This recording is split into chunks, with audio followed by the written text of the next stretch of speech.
Yesterday, Buckingham Palace became the stage for a fascinating spectacle: the meeting of King Charles and Canada's newly appointed Prime Minister Mark Carney.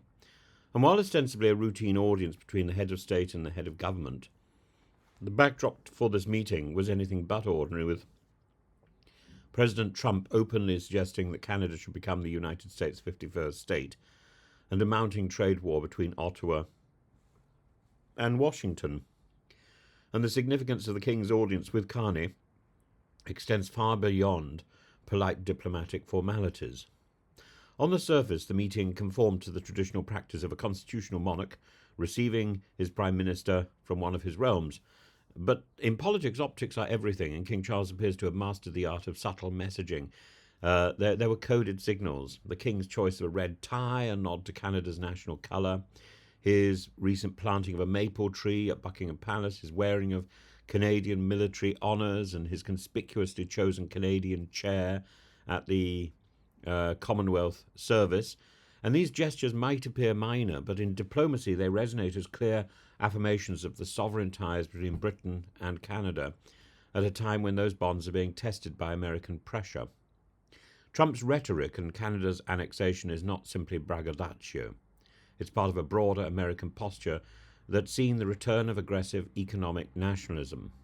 Trump has imposed severe tariffs on Canadian steel and aluminium, exacerbating tensions and forcing Ottawa to respond in kind.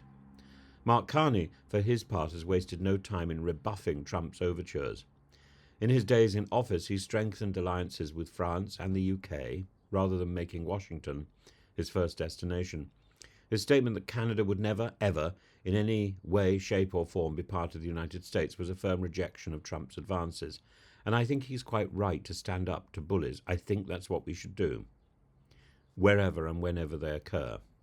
By meeting the King before engaging with Washington, Carney sends a message.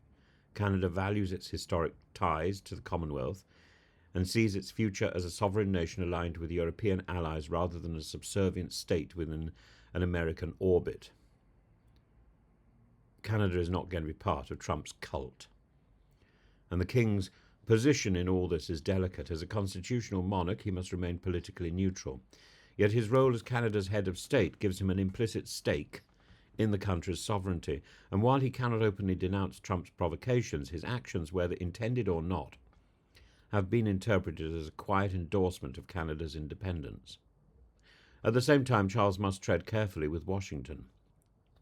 The UK government under Keir Starmer has invited Trump for a second state visit, reflecting the reality that Britain cannot afford to alienate an American president so early on in his tenure. I don't think we can afford to alienate an American president at any point, really. But and we certainly can't afford to alienate Trump. But what we can do is keep him at arm's length if we need to. And meanwhile, an invitation is not something that should be rescinded. An invitation is an invitation. And the King's balancing act, therefore, is one of expressing solidarity with Canada without disrupting diplomatic relations with the United States. The fact that Carney's first foreign engagements were with France's Emmanuel Macron and Britain's Keir Starmer further underscores Canada's attempt to solidify a European alliance against American economic bullying. At a time when Trump's nationalist policies threaten multilateral cooperation, Carney's making it clear that Canada will not be isolated. Moreover, the King's audience with Carney highlights Britain's role as a historical and constitutional anchor for Canada, and this is not just a ceremonial relationship, but a global relationship. As the US flexes its economic and political muscle, Canada's alliance with the Commonwealth and Europe serves as a counterbalance.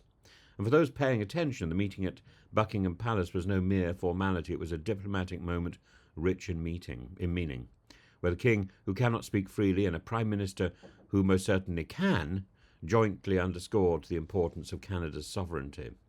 Trump's America may wield economic might, but the meeting served as a reminder that Canada is not alone and that it remains unequivocally a nation with its own destiny.